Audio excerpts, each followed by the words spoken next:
Сайн мэцхан үзэгчдээ Нэхэ подкастын маань цааш шинэхэн дугаар та бүхэндээ хүрэхэд бэлэн болсон байна. За манай өнөөдрийн дугаарын зочноор Мөнгөн Сум ах маань өргөдөж ирсэн байна. Тэгээ та өөрийгөө үзэгчдтэй гоё танилцуулаад хоёлаа ярианд орцгоё. Сайн мэцхан намайг Доржин Мөнгөн Сум гэдэг Монгол Улсын их сургуулийн мэдээллийн технологи электроникийн сургуулийн мультимедиа технологи хөтөлбөрийн 3 дахь түвшний оюутан мөн Ажаагийн зөв тэтгэлэг сангийн тэтгэлэгт оюутан байна. Манай нэвтрүүлгийн ивент тэтгэгчээр Шингэн Жимс Гранины хамтран ажиллаж байна. Тэгээд ивент тэтгэгчийн хаан шүүсээр таныг дэлж байна.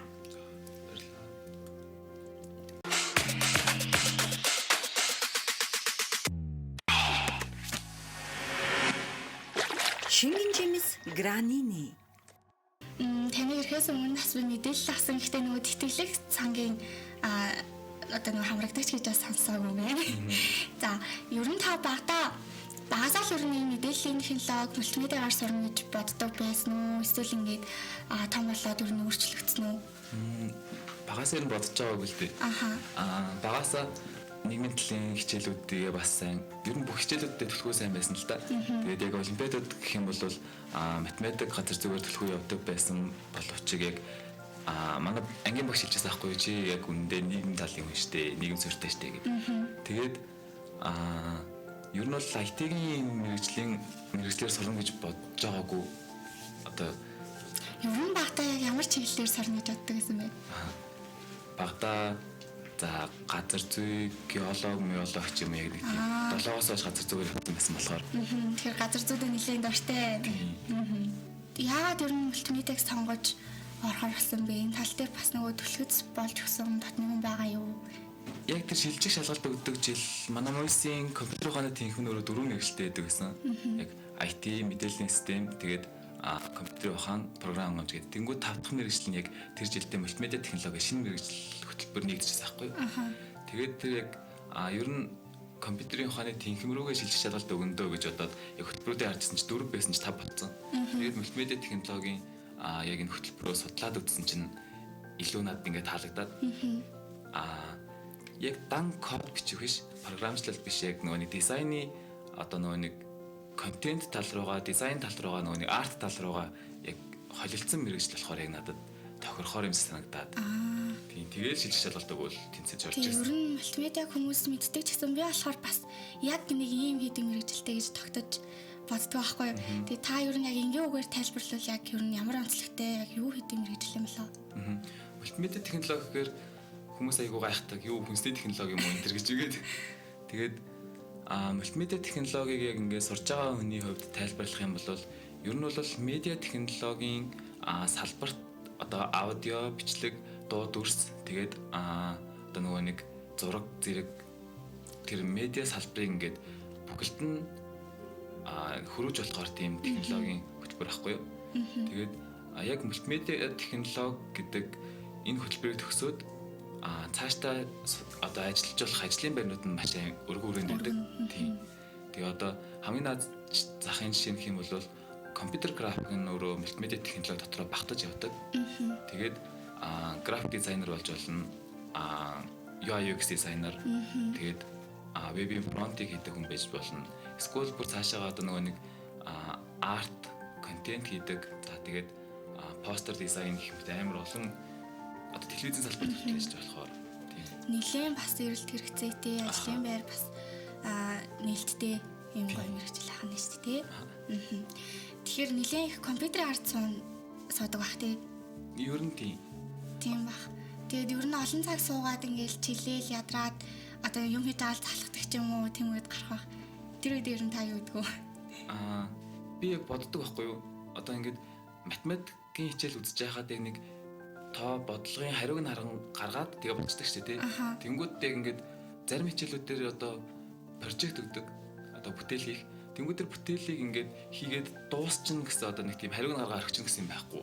Хийгээл байвал ингээд улам сайжрал хийгээл өгдөг. Гоё цэцгэлээл яваад гэсэн үг. Тийм болохоор ер нь ингээд яг салж чаддаггүй. Яг даалгаврынхаа хугацаанд тулцсан одоо хугацаа дуусангуудаа яг тухайн үед яг хийж явж байсан процесс төр нь орхиод л ер нь болчдөг. Тэнгүүд шүнжээ суух тийм ажлууд байдаг. Тийм болохоор ер нь амар дундаа завсарлага авдаг. Тэгээд тэр завсарлага авах үедээ хаяа зүгээр л амраад хэвтдэг. Эсвэл бол хаяада уншижсэн номоо барьж аваад уншдаг гэх мэт. Ер нь та чөлөө цагаараа юу их дуртай вэ? За чөлөө цагаараа ер нь одоо уншиж л эхэлж байна да. Уран зохиолд аягүй дуртай болж байгаа. Монголын, дэлхийн. Тэгээ ер нь 10 жилдээ яг ингээд ер нь одооноос л уншиж эхэлж байгаа гэж хэлж болно би. Тэгээ 10 жилдээ завтаа авах үедээ уншиж авахгүй юу ийсжсэн юм болоо гэж бодол. Одооноос ер нь нэлээд дурлж эхэлж байгаа юм шүү дээ. Одоо яг мультимедиагийн ангийн хичээлүүд хэр одоо шахуу байдгийн бол цагийн хуваар нь ер нь ямар байдаг вэ? Шахуу гэхээсээ илүү яг нөгөө нэг моёстаа бол цагийн хуваар одоо хичээлүүдийг өөртөө ингээд цагийн хуваараа өөртөө гаргаж идэг. Хичээлүүдээ сонгоод, арга цагуудаа сонгоод, багш нараа сонгоод. Нөгөө талаар болохоор мультимедиа технологи гэдэг хөтөлбөр нь одоо технологи, мэдээллийн технологи тэгээд дизайн хоёрыг хослуулсан мэргэжил болохоор програмчлалын хичээлүүд ч ордог. Тэнгүүтээ ийм бүтээл хийдэг одоо нөгөө нэг одоо 3D технологи, 3D дизайн гэх мэт тиймэрхүү хичээлүүд ч гэсэн ордог. Хоёр талын ингээд дундын хөтөлбөр болохоор тэнгүүт ер нь код бичдэггүй гэж бодож болохгүй.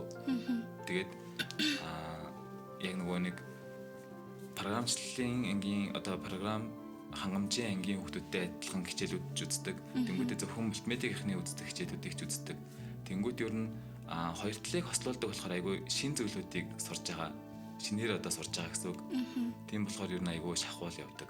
Тэгэхээр бас нэлээд нөгөө хувийн хувьд шин зүйлийг одоо хурдан сурах чадвартай юм уу тийм баг. Ер нь шаардлагатай байдгүй. Ер нь яг энэ мэргэжлэр сурахад хувийн талаас юм зайлшгүй байх хэрэгтэй зан чанар гэж байдгүй. Жохон бүтээлж авах хэрэгтэй. Тийм.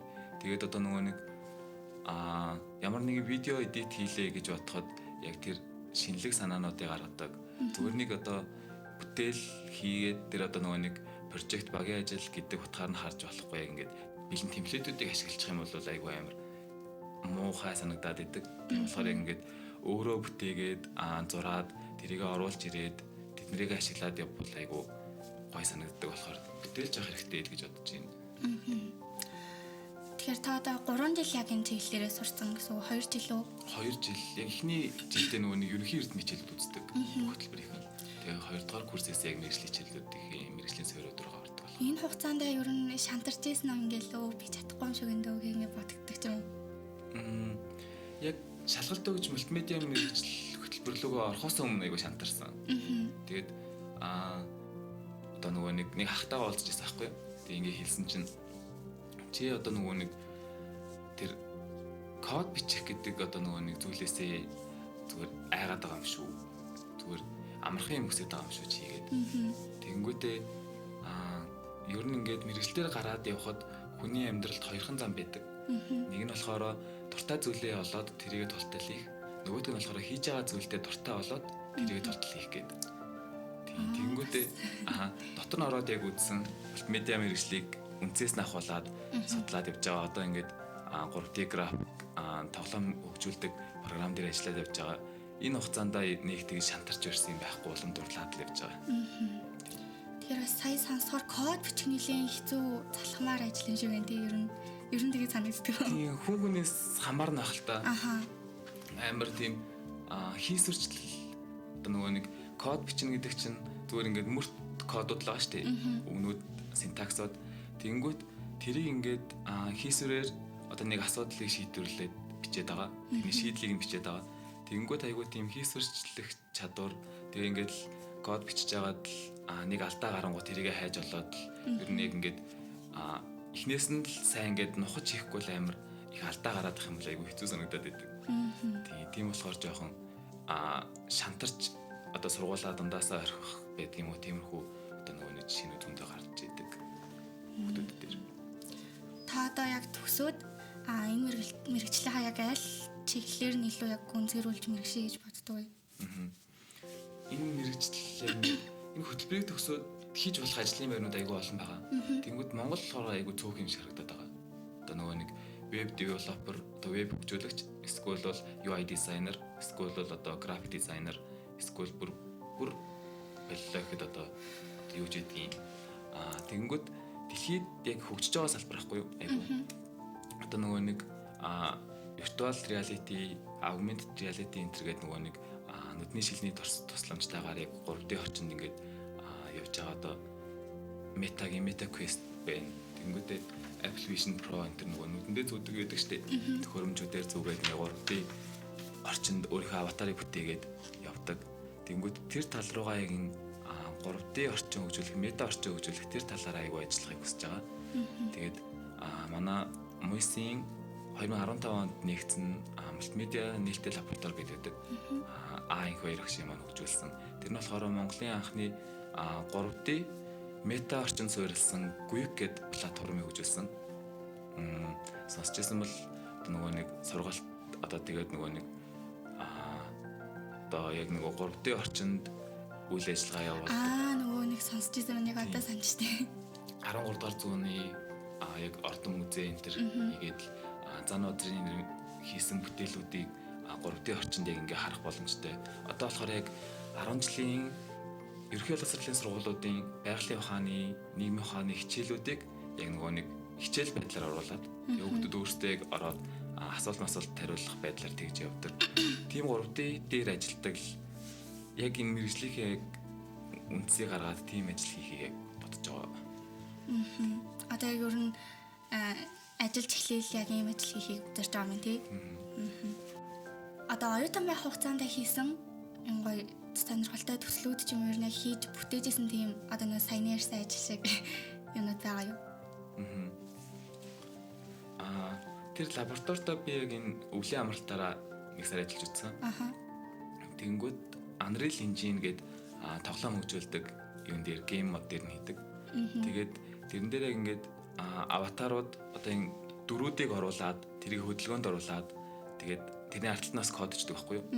Тэгээд хөдөлгөөнд оруулаад яг бүтэц зохион байгуулалтыг нь гаргаад тэгээд код тоглоом хөгжүүлээд тэгээд ер нь тэгэхэд амар гой санагдсан. Ингээд өөрөө тоглоом хийж ийн, видео тоглоом хийж ийн. Тэнгүүдээ 3D орчинд Blender дээр ч юм уу ингээд дүр бүтээгээд өөрийнхөө тэнгүүдээ тэр талаараа ингээд тэр дүрээ хөдөлгөөд тоглуулад ингээд зохион байгуулалтанд оруулаад явж ирэх амар гой санагдсан. За тэгвэл ер нь та ерхий боловсролын сурагч байхдаа инх багтаа тех багтаа гэдэг юм төсөөлж байсан төсөөл байдаг шүү дээ хүнд одоо надад ч гэсэн байгаа. Тэгээд ер нь яг их сургуульд ороод таны бодлоос хэр ялгаатай байсан бэ? Ер нь их ялгаатай байсан. Тийм. 10 жилд ингээд хүүхдүүд багш нар ингээд айгүй хүүхдүүдийн араас явдаг шүү дээ. Одоо даалгавраа хураалаа одоо ингээд гэрэн талаараа шалгана малгана гэдэл. Тэгэл дүнгээ аав гэлээ. Тэгээд их сургуульд бол тий сондоо эсрэгээрээ их сургууль багш нар бол хичээлээ заах л үүрэгтэй. Лекц орно, семинар дээр ингээд семинар удирдаад заримдаа хүүхдүүд нь ч өөрсдөө ингээд семинар удирдаа явдаг. Тэгэнгүүт багш нар даалгавраа өгөөд яг хүүхдүүд өгөх ёстой мэдлэгээ өгчөөд л болцдог. Эргүүлээд шалгуулах нь болохоор тэр оюутнуудын өөрсдийнх нь үүрэг байдаг. Тэгээд даалгавраа шалгуул гэж юусоо хэлэхгүй. Тэгээд даалгавраа шалгуулаагүй бол дүнгийн өгөхгүй тэгээд 0 дорн тавиад л. Тийм болохоор 10 жилдээ хичээл зүтгэл гарах байдлаа сайн хөгжүүлэхгүй бол одоо нөгөө нэг бидан сурах чадвар хөгжүүлэхгүй бол их сургуульд гараад ерөөсөө дандаа л хувь хүний өөрийнх нь хувь оюутны өөрийнх нь хичээл зүтгэл дээр явж идэг болохоор нэг үтсэн хичээл дээр унлаа дахиад үзлээ унлаа гэл ер нь давхгүй л амар яваад бах тийм эрсдэлтэй байдаг.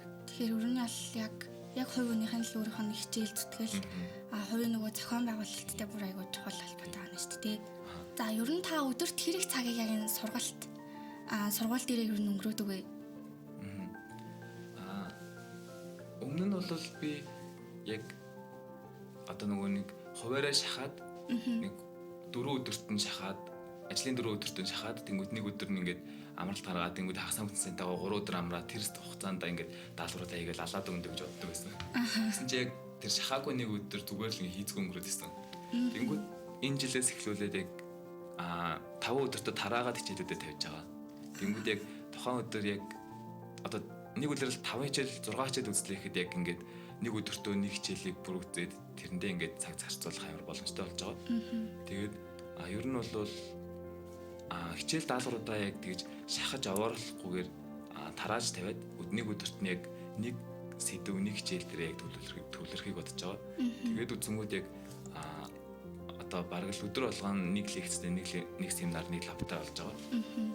Тэгэл яг тэрнийхээ дагуу орох цагуудаа яваад тэгээд ойлгоогүй сэдв гэдэг юм уу эсвэл гэрийн даалгавраа яг ингээд тэр өдөрт нь хийх амар хичээж байгаа. Ер нь бол ингээл 4 өдөр ингээл бөөндөө шахаад өөрийгөө зовох биш. Ингээл баг багаараа тохируулаад явах нь зөв юм биш үү? Одоо ер нь хүмүүс чинь юм төсөөлөөд одоо манифест хийх гэж аяга хэрдэн штий. Тэгээ ер нь та өөрийгөө 5 жилийн дараа би нэг ийм ажил хийж бүтээгээд ингэсэн байна да гэж ер нь төсөөлтгөө бодсон зорилго. Прожектор ажиллахад ингээд бэлэн дүр хайх амар асуудалтай байдаг. Одоо Монгол гэр байна уу эсвэл морь за тэгээд Монгол дээл ховц центр интернетээс тайхаар олддгоо. За олцсонгууд нь илүү тийм дорнын гэдэг утгаараа одоо нөгөө нэг ижил соёлуудтай одоо хятад солонгос гэх зэрэг улсуудынхтай илүү адилхан тийм соёлтой гарч ирээд идэг. Дээлнийх нь ингэр зэрэг нь. Тэгэнгүүт дэлхийн яг ингээд open source байгаа тэр одоо бэлэн датанууд нь Монголынх аяг олддгоо. Тэг гэр байлаа гэхэд одоо Казахстаны нөгөө нэг арай ондоо хийцтэй гэр гарч ирдэг ч юм уу. Тэгэнгүүт яг тэр одоо Монголын тэр одоо нөгөө нэг олон соёлд байгаа тэр одоо нөгөө нэг дүр тэр одоо нөгөө нэг биетүүдийг илүү онлайнд оруулмаар санагдаж байгаа. Тийм тэгэнгүүт Монгол гэд хайнгууд өвөр Монголын хятадын одоо нөгөө нэг соёл орсон тэр одоо зүйлүүд тэр илэрцүүд гарч ирдэг биш яг нөгөө нэг цэвэр Монгол тийм Монгол соёл утга агуулга гарч ирдэг байлахаар ер нь интернет дээр одоо дүр үсгээд одоо өөрөө дүр бүтээгээд тэгмэд тэрийг айгу оруулъя гэж бодож байгаа. Тэгэхээр ингээд бас айгу анхдагч болж гин дээрэс нөгөө дараачийн нөгөө одоо хэрэгтэй болсон үедээ хүмүүс ингээд хайгаад илэрч дээр нь гарч ирнэ гэсэн үг тийм. Яг ингээд дэлхийн ингээд Монгол гэж хайнгууд зөвхөн яг ингээд Монголыг л олдог болгомоор л байгаа. Тэгээд та сайн нөгөө нэвтрүүлэг эхлэхэд хэлжсэн тэтгэлэгт нөгөө хамрагдсан ярьдээсэн шүү дээ. Энэ талаараа гоё дэлгэрүүлээд ярьж өгч болох болов. За ярьлаа. Ачаагийн зөв тэтгэлэг сан гэдэг сангийн тэтгэл байгаа. Тэгээд энэ нь болохоор үйл ажиллагаа явуулаад одоо яг 7 дахь жил рүүгээ орж байгаа. Тэгээд бүтэн тэтгэлэг байхгүй юу? Тэгээд тэтгэлэг шалгарсан оюутнуудын сургалтын төлбөр. За тэгээд хэрэгцээтэй бол дотор байрны зардал. За тэгээд сургуулаасаа хамаарат одоо хичээлийн хэрэглэгдэхүүн одоо нөгөө нэг ашуусын хөвгт байлаа гэхэд халаад тэгээд тэхээсээ хөвгт байлаа гэхэд форм гэдэг ч юм уу те. Тэр зөвлөдүүдээр хангаж өгдөг. За тэгээд сургалт хувь хүний хөгжлийн талаар аяга олон сургалтууд явдаг. Одоо бүтэн жилийн хугацаанд за тэгээд зуны амралтыг оролцуулахгүйгээр сартаа 2 удаа хувь хүний хөгжлийн сургалтуудыг одоо Монгол улсад одоо нөгөө нэг үйл ажиллагаа явуулж байгаа нэр нөлөөтэй яг салбарын экспертүүдийг дуудаж сургалт явуулдаг. Заримдаа болохоор бүр курс сургалт явуулдаг. Тэнд тэтгэлэг байгаа. Тэгээд энэ тэтгэлгийн 4 дахь үеийнх нь тэтгэлэгт оюутан болж орж ирсэн. Тэгээ манай тэтгэлэг нь болохоор бүтэн 4 жилийн хугацаанд байдаг болохоор full scholarship гэж боддог. Ерөнхийдөө бол жил бүрийн шалгаруулалт ер нь 7 сарын ихээр зарлагддаг. Тэгээд 3 шатны шалгаруулалттай байдаг. Тэгвэл жилд ер нь дунджаар хэдэн сурагчийг тэтгэлэгтэй хамруулж авдаг юм болоо? Яг тийм тогтцонтой бол байхгүй. Манай жилд болохоор 30 орчим оюутныг авсан. Тэгээд зарим жилүүдэд 15 яг нөгөө нэг оролцож байгаа тэтгэлэг оруулж apply явуулсан хүмүүсээс хамаарат тийм авдаг гэсэн. Одоор яг 106 108 билүү нэмэн оюутанд яг 6 жилийн хугацаанд тэтгэлэг өгсөн. Тийм байна. Яг одоо болохоор 87 идэвхтэй оюутантай үйл ажиллагаа явуулж байгаа. За тэгээд эргээд ингээд сургалт руу гарыг. Ингээд сурч явах явцад нэг хүн болгонд нэг юм сурах арга барил гэж байдаг шүү дээ. Тэнгууд манай зарим найзууд ингээд амар чихэндээ бүүн дуу муу ингээд сонсож байгаа бол ингээд юм уушаа цээжлээд идэх болохоо. Байхгүй тэгээ би болохоор ингээд чаддгүй. Миний болохоор ингээд уншаал идэг тийжээс нэг юм тогтдог. Тэгээ танд ер нь юм сурах арга барил нэг юм хувь хүний яг юм онцлогоос хамаарсан тийм онцлог байгаа юу? За онцлог юм болоо да. Дуруу сонсож байгаад юм цээжилж би бас чаддгүй. Сатараад идэхгүй. Тэгэнгүүт ингээд ер нь багасаа ч байх үү. Яг 10 жилээсээ одоо дунд ахлах ангиас эхлүүлээд газар зүгээрээ яг бэлдэж хахад айгүй тийм шинэ ойлголтуудыг цээжлэх хэрэгтэй болж байсан. Тэнгүүд манай агш болохоор нэг тодорхойлт байх юм бол тэр ингээ эсгэнчлэлт цээжлэгээд тэнд яг ингээ гарч байгаа тулгуур ойлголтууд нь юу вэ? Тэднийг одоо юугаар холбож зангидж байна? Тэднийг ингээ эсгэнчилж хагаад тэрийг нь харах юм бол ер нь сайн тогтдог гэдэг. Гол нь цээжлэхтэй биш, цаад агуулгыг нь ойлгохтой гэдэг. Тийм. Тэгээд ер нь яг олимпиад бэлтэж байхдаа тэгж эсгэнчилжсэн болохоор тэр яг тэр арга барил нь үлдчихдэг юм билий. Тэнгүүд яг ингээд ямар ч хичээл дээр яг шинэ ойлголтуудыг сураа явж байгаа шүү дээ. Тих болгондоо яг ингээд эсгэмжлээд яг гол зүйлүүд нь юу вэ? Хаан зангидж чинь яг бидэнд одоо ингээд өгөх гээд байгаа утга нь яг юу юм бэ гэдгийг нь сайн харж иж цээжилж байгаа. За тэгээд энэ мэдээллийн технологи гэдэг салбар миний хувьд айгүй шинэ ахгүй юу? Би болохоор одоо нөгөө нэг 10 жил маань одоо Сэлэн аймгийн 110 хотод тэгээ хэрэг тосгонд болж байсан ахгүй юу? Одоо сурч байсан. Тэгээ ингээд хотод ирээд тэгээ ингээд компьютерийн ухааны тэнхимд орж байгаа гэхээр ангид маань айгүй олон одоо нөгөө 10 жилдээ мэдээллийн технологи за мэдээлэл зүй олимпиад айгүй явж байсан хүмүүс ер нь байдаг гэсэн нэг семинарт гэхэд тэнгуү тэр хүмүүс болохоор IT алгоритм гэдэг зүйл чинь яг өмнө сурцсан байсан болохоор шинэ зүйл биш байсан. Би болохоор яг ингээд шинээр бүх ойлголтуудыг сурж байсан болохоор шинэ зүйлдээ дурлах гэдэг зүйлийг бас харчих юм бол айгүй хэрэгтэй санагдсан. Тэгээд нэмж хэлэхэд одоо нөгөө нэг хийж байгаа, цээжилж байгаа зүйлийн зорилгыг нь харчих юм бол бас айгүй зүгээр одоо нөгөө нэг одоо нэг даалгавар байдаг юм уу, нэг сэдв байдаг юм уу те. Цээжлэрээ энийг одоо сураарай, асуудаарай гэх юм бол тэдгээр зүйлүүд яг одоо тэр даалгаврын гол зорилго нь яг юу юм? Одоос юуг шаардаад байгаа? Тэнгүүд яг ингээд тэдгээр зүйлийг нь харчих юм бол арай хийх зүйл багтаа болчдөг. Тийм. Яг ингээд бүгдийг цээжлээд авахгүйгээр одоо бүгдийг нь одоо нөгөө нэг ойлгох гээд авахгүйгээр гол зүйлүүдийг нь ойлгох.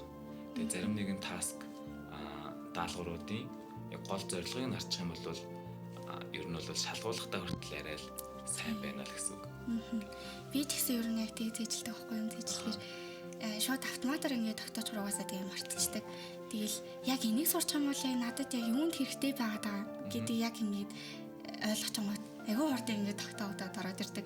Тэнгууд ингээд ямар ч зорилгоо би яг нэг дүнгийн төлөө л нэг ингээд нэг туслах хичээлийн дүндээ гэдэг ингээд хахаар ерөөсөө нэг тэрэндээ дурлахгүй. Тэгээ саяас таны ярианаас сонсоход ер нь та яг мэрэгчлээ сонгохдоо яг өөрөө ингээд дурлаад зориод сонгож ирсэн үү? Эсвэл хин нэгний бас нэг өгөнд ороод ч юм уу тэгээ сонгож ирсэн үү? Тодорхой хэмжээний яг талын нөлөөллүүд байсан л та. Гэхдээ яг манай гэрээс гэх юм бол яг чи тийм бол ийм бол гэж хэлдэг байсан. Одоо юу хүсэж байгаагаа л одоо ямар мэрэгчлэлээр сурах гэж байгаа тэрнгээрээ бол одоо чиний л амьдрал гэдэг байсан аахгүй юу? Одоо ингээд тэр мэрэгчлээ сонгох хэрэгчлэлийг надад өгчөж штеп. Тэнгүүд ингээд юу ч хэлэхгүй надад ингээд тэр сонголтыг нь өгчөж байгаа болохоор бас жоохон хэцүү санагдсан.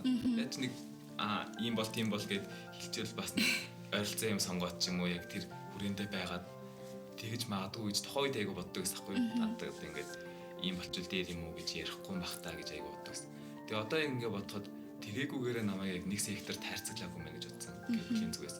За нөгөө талаар гэх юм бол ер нь бол бүх тал руу аягүй жиг сурцсан жигд сайн байсан аахгүй юу? Хичээлүүд дээрээч тэр за тэгээд одоо нөгөө нэг ерөнхий мэдлэг одоо түүх за тэгээд урлаг гих зэрэг зүйлүүд дээрээ айгүй жигд сайн байсан аахгүй юу? Тэнгүүд одоо зөвхөн ганц хичээл дээрээ сайн байсан бол яг тэр хичээлээ тулгуурлаад нэг мэрэгч сонгож байсан байх таа гэж бодож байсан. Тэгсэн бол амар санагддаг байсан. Тэгээ яг ингээд мультимедиа технологи гэдэг хөтөлбөрийн сургалтын одоо нөгөө хөтөлбөр тэнгүүдээ цаашд гараад хийх ажлын байруудыг нь хараад харахад айгүй юу гэсэн аахгүй юу. Ингээд девелопер гэж байгаа нь тэнгүүдээ одоо UI UX дизайнер гэж байгаа нь тэнгүүдээ одоо нөгөө түүхийн музей энтерт байдаг одоо юунуудээс үзмрүүд тэрийг яг ингээ 3D одоо симуляц хийгээд 3D-г нь бүтээгээд тийм нэг арт тал руугаа тэгээ угаасаа дизайн постэр энтер хийдэг.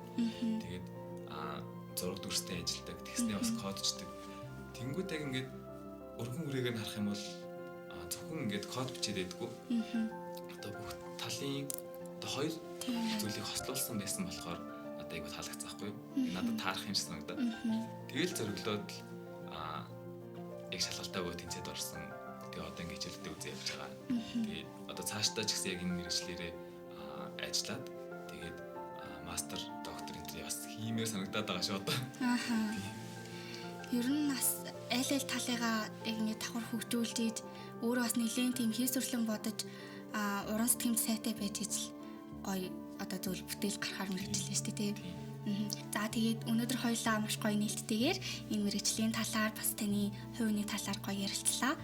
Тэгээд та ер нь яг энэ мэргэжлийг сонгож байгаа одоо энэ хойч үеийн дүүнер та ер нь ингэрээ тэгэрээ гэдэг юм зөвлөмж олгоод хэлэх гоё үг байвал хэлээрэй.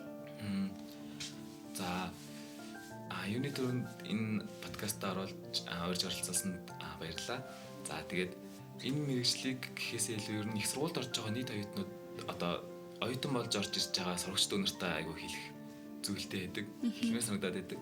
За миний өгөх зөвлөгөө гэх юм бол нэгт айгүй зэгцтэй ямар нэгэн зүйлийг хийхдээ зэгцтэй хийх хэрэгтэй. Тэгээд хариуцлагатай. Тэгээд би даад сурах чадрыг айгүй сайн олж авах хэрэгтэй. Тийм. Тэгээд миний яг ингээд одоо хичээлүүд дээр ерөнхий суурь мөрийн хичээлүүд дээр одоо ингээд презентацийн тавьдаг байхгүй ихтгэл тавьдаг. Тэнгүүд хүүхдүүд өөрсдөө презентацаа бэлдэж байгаа. Тэнгүүд айгүй зөв бичгийн алдаа айгүй харагдаад байгаа байхгүй. Тэгээ ер нь айгүй зэгцгүй тэгснэ ингээд амар олон текстүүдийг авдаг.